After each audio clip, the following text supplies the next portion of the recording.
You are not alone. Welcome to the Clark and Linda Show. This is our real relationship, experiencing change after addiction and betrayal. We're learning to connect to feel safe and confident in marriage. And you can too. 'Cause I believe in you.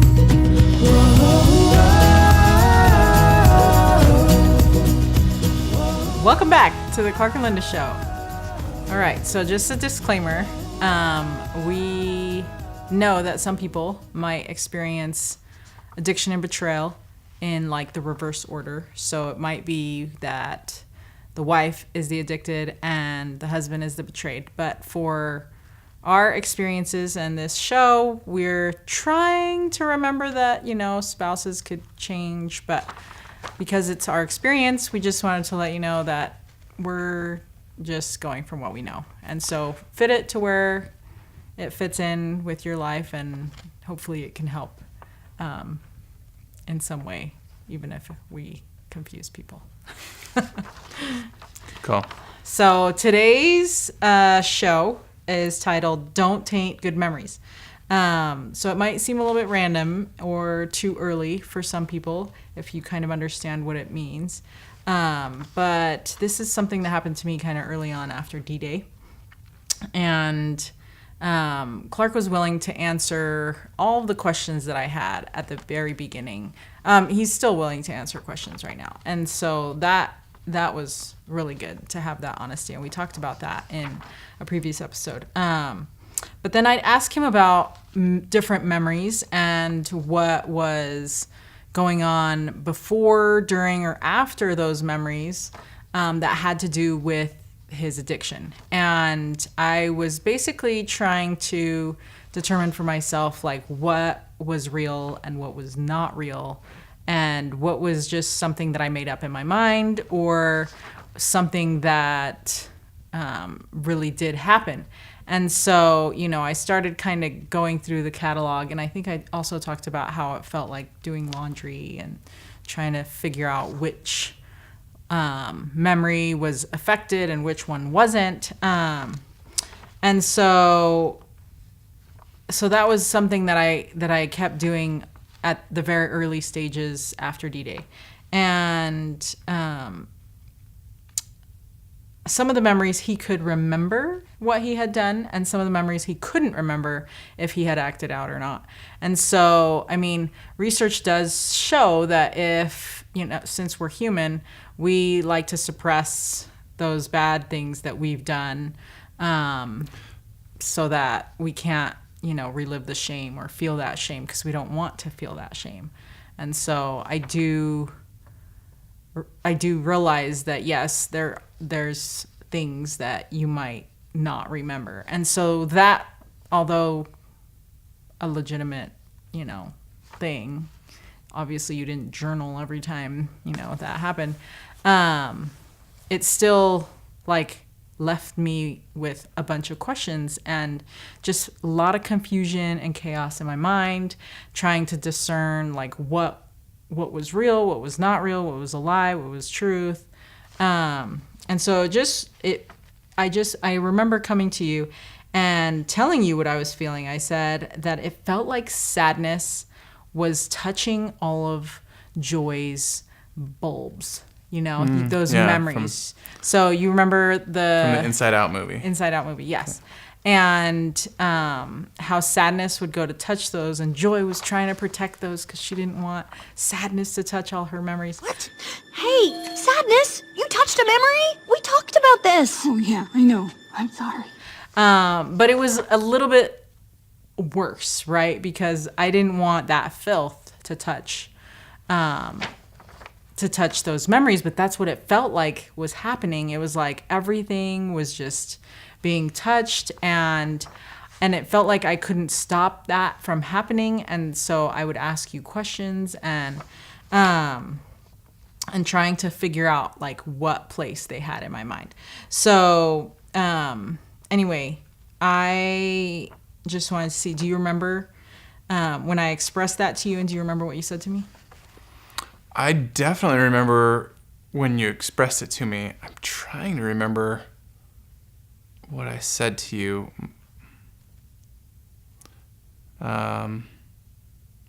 I don't remember exactly what I said to you. My guess is it was something like, don't let it ruin everything that we have. Like those memories were still meaningful and they're precious to us. And, just because this has happened doesn't invalidate the good times that we had and the good memories that we made. Probably something like that, I think.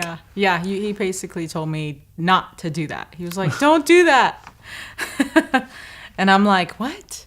What do you mean don't do that? That's like what I'm supposed to do. I mean, I'm going through this trauma, and this is what I think that I'm supposed to be doing, and just naturally, that's what I'm doing." So, anyways, I just wanted to remind you that's what you had said. But then I know that you had some other thoughts that you wanted us to talk about that. Yeah, I did. I want to talk a little bit more towards the addicted, and I'm guessing you'll talk kind of about what those who are experiencing betrayal are going through. Yeah. But it was a tough time when we were going through that. And I remember really struggling with that. I was trying to be sensitive to your feelings and validate what you were saying, but at the same time, like that made me feel really discouraged when you were like, yeah, your addiction has tainted all of these memories going backwards. And it was kind of a feeling of hopelessness. Like, oh no, like, not only are you going through pain now, but it's like this pain is retroactively like ruining everything we had. And that was really tough. And so I want to talk a little bit about kind of what helped me get through that and maybe just like some advice for those who are struggling with addiction on what to do in this situation. I've kind of been thinking a lot about it and thinking through, kind of what I did. And then we can talk a little bit more about it with the homework of what couples can do together, I think. Yeah. But I wanted to start out a little bit by talking about step 4 from the 12-step program. We've mentioned that before, and it's a great resource. If you're not working the steps, you should really get on there, read about the steps. There's on overcomingpornography.org. It's got the addiction recovery program, 12 steps, and they're so applicable. But step 4 is titled Truth. And the action item for step 4 is make a searching and fearless written moral inventory of yourself. And so if you haven't got to step 4 yet and done that, get there. If you have done it, I want to suggest maybe going back and looking at it some more and making some changes to it. Be honest as you do step 4, obviously. Don't justify or rationalize. Don't try and make any excuses about what you've done. But I want to say also, don't discount the good that you've done. Make a list of that too. Yes, you have probably done a lot of things that you're very ashamed of, and those need to be part of your list. They need to be in there. But what have you done that you're proud of? What are your happy memories? How did you win your spouse's heart? What were times that you were a good parent, or what are good things that you did at work? Go through all those good things and write down the good things and the good memories as part of that searching moral inventory, because those are also part of who you are. And why? What's the point of doing this? Are you trying to balance the scales? No, like you can never balance the scales. That's never going to work. That is the whole reason why we have Christ and his atonement. He helps balance the scales. You'll always be found wanting. So are you trying to make a list of items that you can use to convince your wife that you're a good person and a good guy? No, as you can tell from the laugh, not gonna work. That is a terrible idea. Please do not do that. If you have to, go back and re-listen to or rewatch our last episode, and more importantly, watch Helping Her Heal from Dr. Weiss, and you'll understand why that is just like an awful idea.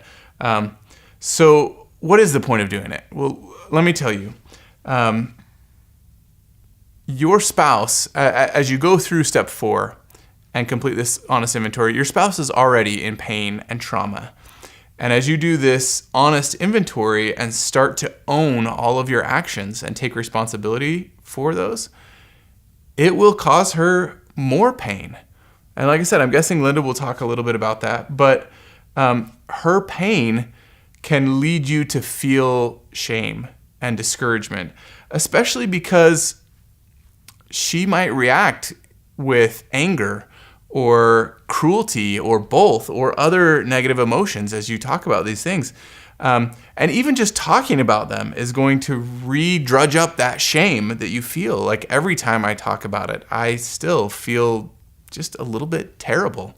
And so you're gonna terrible.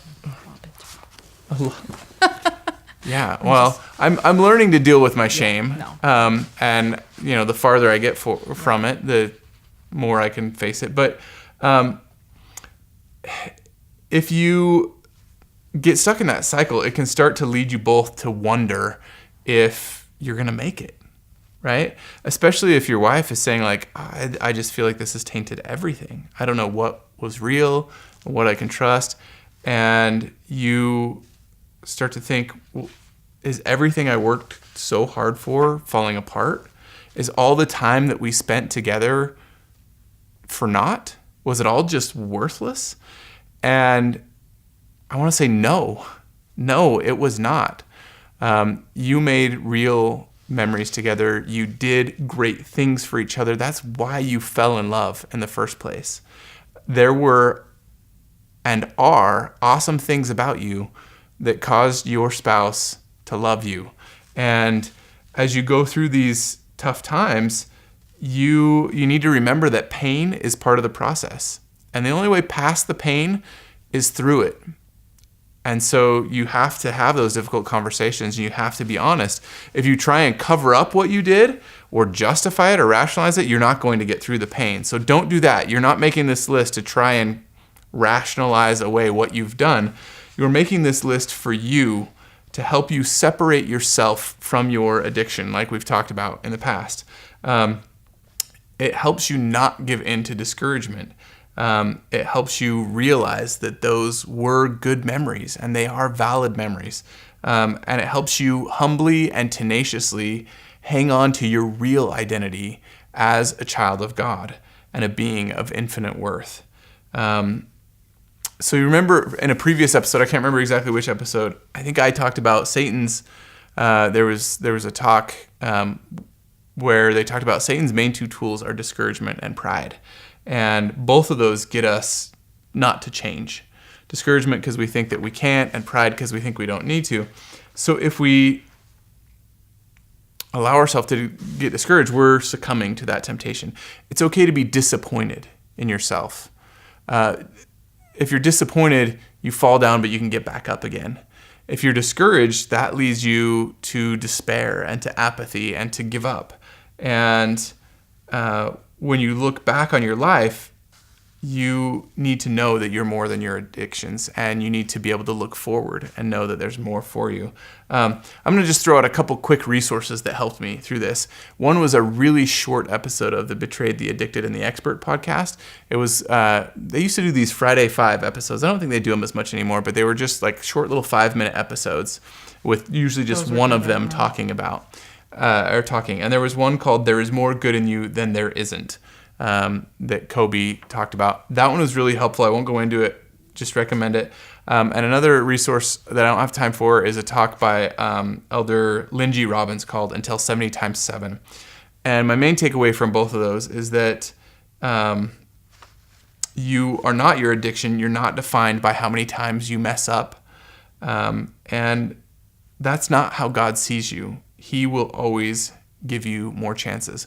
Now, I do want to just throw this out there. If you're really early on in the healing and recovery process, these might be just for you struggling in your addiction. It might be too early for your wife to even hear these. They might just make her feel upset or even more angry. They might kind of fuel the fire. Don't say like, let's listen to these together, because she might see that as you saying like, look, I'm this good guy again, right? You don't want to try and do that. I think you did have me listen to that one early, the 70 times 7 one. I think I told you that I read it and really liked it, but it was just after conference, and you were like, yeah, I didn't love that one. I feel like that's just a way that people use to justify continuing to do their stuff. And so that's why I say, Yeah. if it's So early be on in the process, sensitive be to- sensitive to that. And just, these are resources for you. Listen to them if you're feeling discouraged.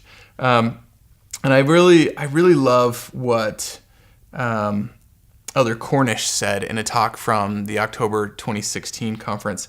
He said, "The God of heaven is not a heartless referee looking for any excuse to throw us out of the game. He is our perfectly loving Father who yearns more than anything else to have all of his children come back home and live with him as families forever. He truly gave us his only begotten Son that we might not perish but have everlasting life. Please believe and please take hope and comfort from this eternal truth. Our Heavenly Father intends for us to make it.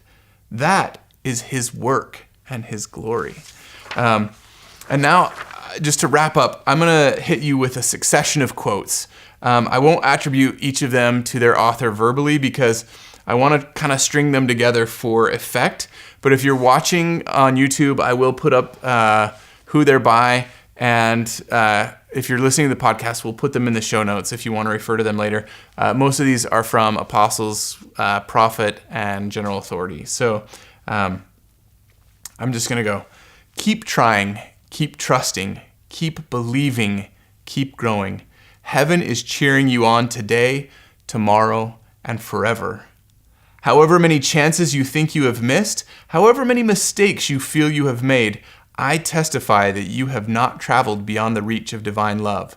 It is not possible for you to sink lower than the infinite light of Christ's atonement shines. God's love is there for you, whether or not you feel you deserve love. It is simply always there. Though we are incomplete, God loves us completely. Though we are imperfect, he loves us perfectly. Though we may feel lost and without compass, God's love encompasses us completely. Repentance isn't his backup plan in the event we might fail. Repentance is his plan, knowing that we will. Above all, never lose faith in your Father in heaven, who loves you more than you can comprehend. So, make your honest inventory. Be honest about the good you've done, the work you're doing now, and the effort you're giving, even if you're still losing battles. I know in group, I see a lot of people get discouraged if they come in on a week where they've lost a battle. But the fact that they're going to group or the fact that you're listening to this podcast means that you are trying. Congrats on not giving up. But if you find, as you do your honest inventory, that you need more effort, make the adjustments that you need. Make those changes and stop losing battles. Figure out what it is you have to do. Finally, be honest about who you can become. Ask God how he sees you. Let him show you what he can do with your life if you'll turn it over to him. Write down what you think he'd say in that inventory. Don't let your addiction taint the good you have done, and most importantly, don't let it discourage you from what you can become. Those were things that just really helped me. Those are all quotes that I read multiple times as I was just feeling discouraged about, like, have we ruined everything? Am I going to have to start over? I've taken longer than I meant to, but I feel really strongly that we have to hold on to the good that we've done and maintain a perfect brightness of hope in the good that we can yet do and who we can become. And the farther along you get, the more light you're going to be filled with. And so that's my advice to the addicted. And now I know Linda has prepared some of her thoughts on tainted memories, and then we'll go into homework. Okay. So after he said that, basically just kind of telling me like not to taint the memories with the filth, I of course thought that of course he wants me to think that, because he wants me to think he's a good guy, even though he just did this to me, and so that seems a little bit selfish that he would just say, like, don't do that. Well, okay, I'm sorry. I'm feeling betrayed over here. So sometimes Could you just not feel betrayed? That would be know. easier for me. That's how it seems, right? Yeah. Yes. And hey, and I don't want to feel betrayed. So, can you just stop doing what you were doing and then we can be good? So yes, but then I actually thought about it, later on when he wasn't around, because I can't let him know that he's making me think of stuff, about the statement. And I mean, I honestly had to think, like, I didn't marry a bad man, and I was thinking, what kind of man did I marry, and I do think that the adversary, is going to put thoughts into our minds that, and try to ruin those things that we originally thought, even while we were in the dating phase or while, and I had to think, no, you know what? I married a good man. I chose good, dang it. I know how to choose good people. I just was like, I couldn't discount the person that I was at the time when we got married, because that would be what I was doing. If I were to say that you're a bad man, that would automatically mean that I don't know how to pick people, and that I don't know how to discern the spirit, and that I don't know how to make choices for myself, and so I was like, okay, so sure, I guess I did marry a good man, but then he got ruined, right? Like, that's kind of what I was thinking. I know, poor Clark, he has to deal with all of my thoughts. For you had to put up with what I did.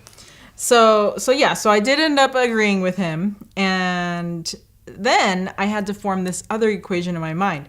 So if he's a good man, that means that he's made more good choices than bad ones, then he's made less bad choices overall. So I'm trying to do like the if-then statement. I don't know if it made any sense, but so if he's more good than bad, then why are all of these memories trying to be changed in my mind, right? Like, if he's more good than bad, then I should only have a few memories come up, right? I should just have like a little bit of the memories. But no, it seemed like all of the memories were being hashed out to see, what was true and what was not true. And then I kept going back to this scripture that I didn't perfectly remember in my mind, but I knew that that God is not confusion. And so I actually found it. It's in 1 Corinthians chapter 14, verse 33. It says, "For God is not the author of confusion, but of peace." And then I thought, how Christ is the Prince of Peace. And nowhere does he say that he's the Prince of Confusion, the Prince of Chaos, or anything like that. And so I was like, okay, all of these things that I'm thinking are causing me all of this confusion and chaos in my mind. And as the betrayed, you're going crazy. You're thinking of all these memories. What happened? Where was he? Was he there even when he was there? What were his thoughts? And so there's all these things. And then you have to go through your regular life while all these thoughts are going through your mind. And so you're experiencing all kinds of trauma on so many different levels. And so I was trying to find that peace, because I was like, I know that there's got to be peace. If God is peace, then I have to be able to find it somewhere. And I found these quotes that were really helpful to me. President Howard W. Hunter, he said, "Fear, which can come upon people in difficult days, is a principal weapon in the arsenal which Satan uses to make mankind unhappy." And I was thinking about sadness and how she, was touching the joyful memories. And I was like, yeah, that's what's happening. I'm like, the adversary is using his weapon against me to make me sad. Even though I have a legit reason to be sad. And so then Elder Uchtdorf, he declared that despair or a lack of hope drains from us all that is vibrant and joyful and leaves behind the empty remnants of what life was meant to be, Despair kills ambition, advances sickness, pollutes the soul, and deadens the heart. And I was just like, wow, like for sure, I felt all those things in all the memories that were passing through my mind. I feel like it's similar to when people are like about to die and all their memories go like flash before their eyes. It's like that. But then instead of just flashing, it's like just flashing, but instead of like reminiscing like, oh, how great were those memories? It's like, oh, wow, all those good memories are now ruined. And so I was trying to figure out what it was that I was doing in my mind and like what was happening. But I could now see, because after learning about Satan's tactics, I could now see that the adversary is the one shooting those fiery darts into my treasured memories. So I had a choice to make, and I could choose to let him taint those memories, or I could choose to focus on the blessings and on the light and love that we shared in those memories. Because obviously I'm not going to take a picture of anybody acting out, and so that's not in my chat book, And Whew, thank goodness. so obviously we did have good memories, and we captured those because I'm kind of an obsessive picture taker. And so those memories, the way that they are saved, are captured in a way that bring me joy and that fill me with peace and comfort. And so I figured that the adversary has already taken so much of our life already, and so much of your mental capacity and your spirit and everything, and that now you're trying to get it all back, and that he has taken so much that I didn't want him to have more of our life. And I realized that it was a choice that I had to make to fight for those memories so that I could keep those as a treasure, because I worked hard for those memories too. And it's not just things that happened before, after, or during addiction, but it was things that we on purpose planned to do because we love each other. And so I could see that was what Satan was trying to do. And when I could see that is when I realized that I had control over my thoughts and over those memories, and I could choose to protect them. And we talk a lot about boundaries, or at least I don't think we've talked about it in our show, but with therapy and everything like that, they talk about boundaries. And this is like an awesome way to set up a boundary against the adversary. It's a tactic that we can use against him to protect our memories from being tainted by that filth.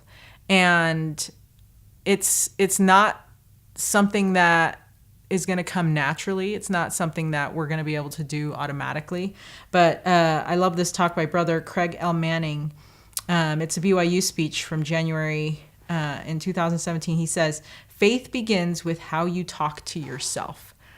And I just thought that was great. He goes into talking about how everything begins with words, and how the creation of the world started with words, and how through our words we can bring to pass different things. And so I want to choose, and I do choose to protect my memories with the way that I talk about them. And so when the adversary tries to get in there and tries to affect those memories that we have together, I can try and defend those memories by saying, no, I'm not going to let him touch those memories with whatever fiery dart he's trying to shoot at them, because I was there and I know that you were not acting out during that memory. And the before and the after are unknown. And even though I asked you about a lot of the different memories and you were willing to be honest with me, I'll be honest, it didn't really help those memories. It didn't help me feel better that I knew what had happened, or that I knew or something that didn't happen, you know?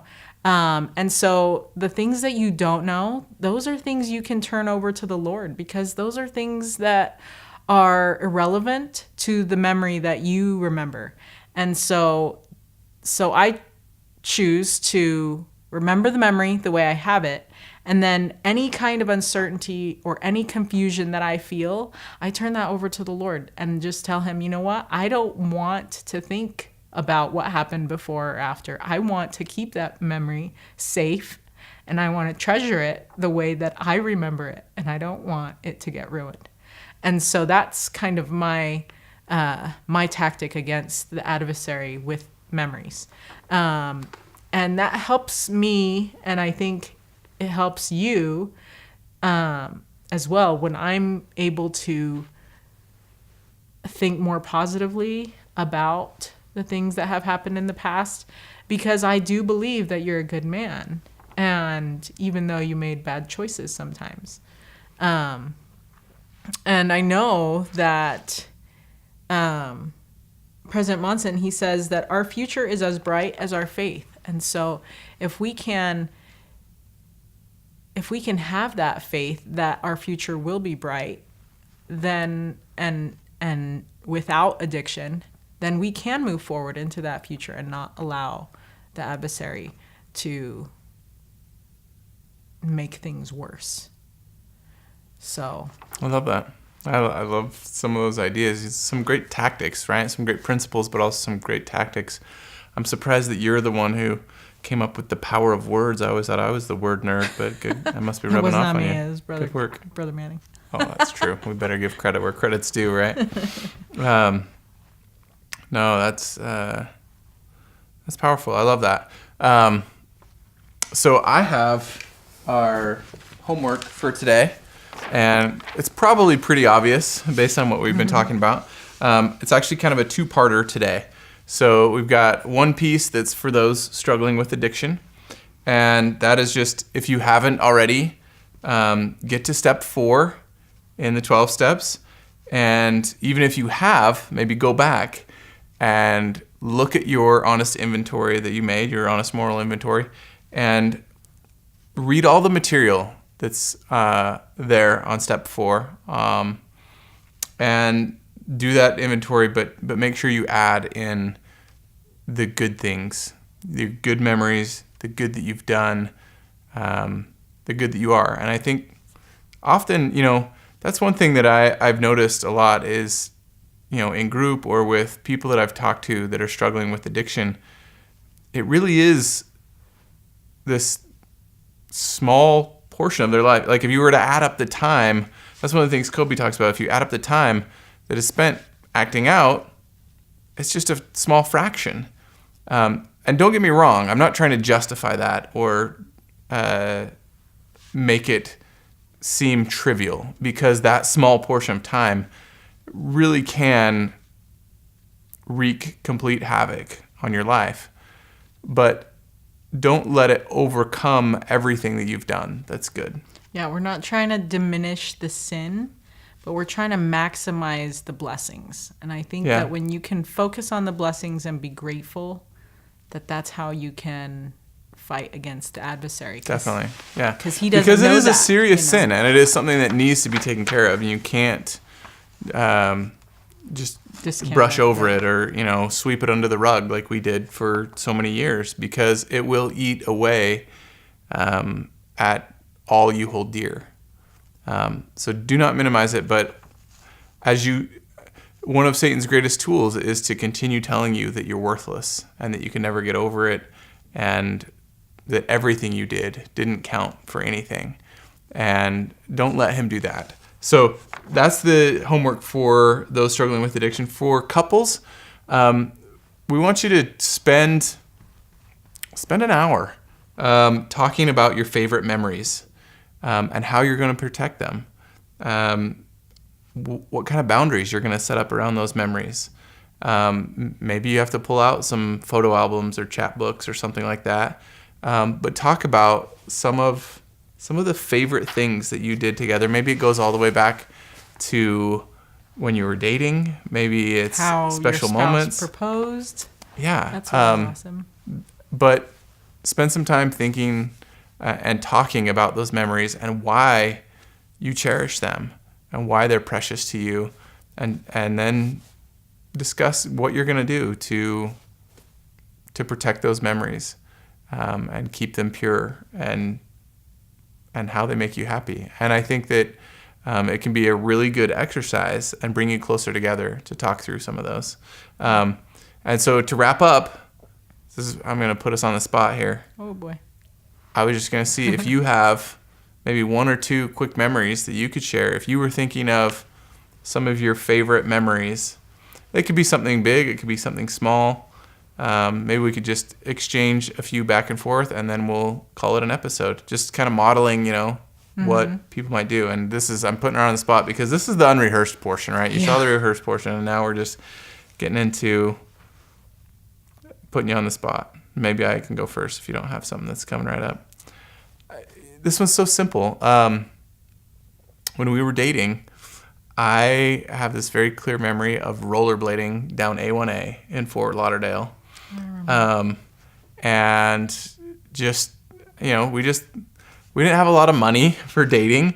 And so we came up with all kinds of creative date ideas. I also remember a candlelit cold cereal dinner on the beach in Florida, because cold cereal was what I could afford at the time. We got real romantic there. We found some rocks by a lighthouse and had cereal. But I remember we would get creative, and I remember putting on rollerblades, and we just went rollerblading. A1A is, kind of the street right along the beach. It's kind of famous. I think Vanilla Ice even shouts it out in To A1A. in Ice Ice Baby. But we just went rollerblading and held hands and talked, and we got tired and we'd sit and chat, and I just remember being so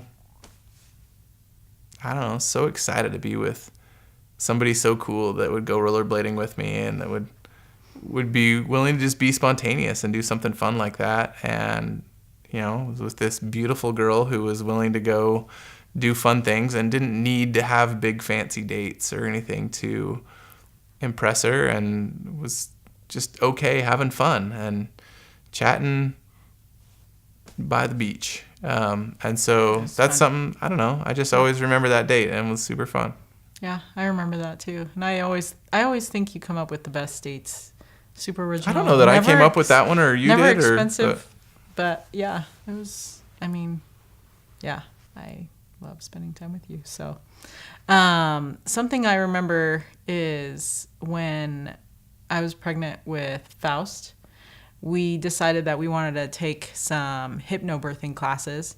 And seriously, every week we would go to these classes and talk about hokey hypnobirthing stuff. I don't know, it was all hokey. It wasn't all hokey because it totally worked. Really helpful. So yeah. if you need help with that, go to hypnobirthing classes. But I just thought it was really neat how you were willing to come with me to each one of those classes and be there and support me, and learn different techniques that would help ease the pain or the pressure, because we don't talk about the pain. And so, yeah, I thought, and there were some gals there who would show up by themselves, and I'd feel bad because I'm like, no, that's not cool. But I love that you were willing to take time and make time to do that with me so that we could, have Faust in a natural way. And we did, and it worked. So that was success. But boy, did we both work hard for that. Yeah. But yeah, so that's one of the memories that I refuse to let the adversary taint, because there's a lot of unknowns, but I don't want to know, and I don't need to know, and I give the rest to the Lord and just say, you know what, you deal with that, because I can't handle any more thoughts than just the good ones that come from that. That's cool. All right, I've got one more. Okay. This one was kind of so that last one was just a real simple thing. This one was kind of more of grand gesture. It was kind of our dueling 30th birthday party surprises where we tried to outdo each other. Maybe we didn't really try to outdo each other, but we both just, it really wasn't competitive. I just think we both wanted to make that a really special thing. It was like, oh, we're turning 30. And at the time that felt like such a big milestone. But when I turned 30, Linda rented out the Nickelcade and invited pretty much everybody in our ward. And it was a surprise. I had no idea what was going on. And you actually were pregnant with Finn at the time. And so you organized this huge birthday party. And it was fun. It was a blast. It was way fun. I mean, we had so many people there, and it was just a family, friends, ward members. It was so cool. And so I was like, oh man, I got to do something special for Linda's birthday party. And so we did, and I think you actually kind of had to help me with it because I'm not as good at parties as you are. But we did a 13 going on 30 party, and I rented out the classic skating. And we did the same thing where we just got as many friends and family and ward members and stuff, and we had them all dress up like retro, like that was way fun for too. 13 going on 30. And favorite movie, by the way, yeah. Yeah. And I just look at, like, I feel like we've always tried to do things like that for each other, where we've said like, oh, we want to make this a special thing. Yeah. And so, yeah, I don't know. I was just kind of thinking about what a fun time we had with both of those. And I still remember skating around with Finn and his stroller and talking with friends and just, having a great night. And it was kind of cool. And those are memories that I will always cherish and remember, how we tried to surprise each other with these cool birthday parties and bring as many people, and we were connecting with all of our friends and family. And I think that's, part of the reason those were so special is because, anytime you can have that connection with others, it's always a special time. Yeah. You got one more, or are you done? Oh, sorry. I thought he was just saying one more, and I didn't think of another one. You're okay. But I have lots. Don't worry. There's like a zillion chat books that prove that we have lots of good memories together. It's true. I actually kind of love the intro for our show. I don't think we had this episode in mind when we did it, but on the video intro, there's a bunch of pictures that just kind of roll in that represent a lot of our memories together. And, every time I watch that, it's just kind of a good reminder of all of the fun that we've had together and all the joy that we've been through and the good times. Yeah. I do have one, actually, but okay. I guess it covers a bunch of them because wherever we go, we try and go to the temple. And in the temple, I can find peace and feel loved. And so I love that that's what we do whenever we go somewhere. We try to find a way to get in the temple, no matter what it is. If we have to clean, we will clean. Which we have done a few times. Or we just go in and, try to do some work in there. But, yeah, I like that we do that. And I don't want the adversary touching that either, And there's still a lot of unknowns, and there's going to be a lot of unknowns as we continue to move forward. But I love that can be a tactic that I can use against the adversary and tell him, no, you can't have that, and you can go away. And we're going to try and continue to make memories and continue to go to the temple when we go to other places, because he's not allowed there. So I remember we went to a temple that didn't exist yet. Oh, yes, that was my favorite. We went to Portugal. The Lisbon temple was not there yet, but they had announced it, and we decided we were going to go find where it was going to be. And that was kind of an adventure. That was so cool. We actually found there was kind of like chalk outlines of where they're going to have the temple, and we found a little spot. It was in a parking lot that the church had purchased, and they'd made a little hole in the asphalt for the groundbreaking ceremony, and we found that and saw it, and it was kind of What's crazy is you could feel the spirit there, as if the temple, as if we were in the temple, as if it were temple grounds, and it was definitely a holy place. That was cool. So very cool. Anyway, so there's a couple examples. Now we encourage you get together and spend an hour at least you might find that you just more. accidentally go, that could be a whole date night. Just Please have a treat talking through while your you're memories. doing it because it makes Please it have better. Treats always make it better. Anyway, thanks for being with us for another show, and Yeah. we'll see you again next time. DM us if you need, if you have any questions, or if you just want to reach out. Or again, feedback. We would love yeah. to hear what's helpful, what you'd like us to do better, how we can improve the show. Comments. Yep, you can email me if you have specific questions about addiction recovery. I'm Clark at clarknlinda.com. And I'm Linda at clarkandlinda.com. So thanks, and we'll see you next time.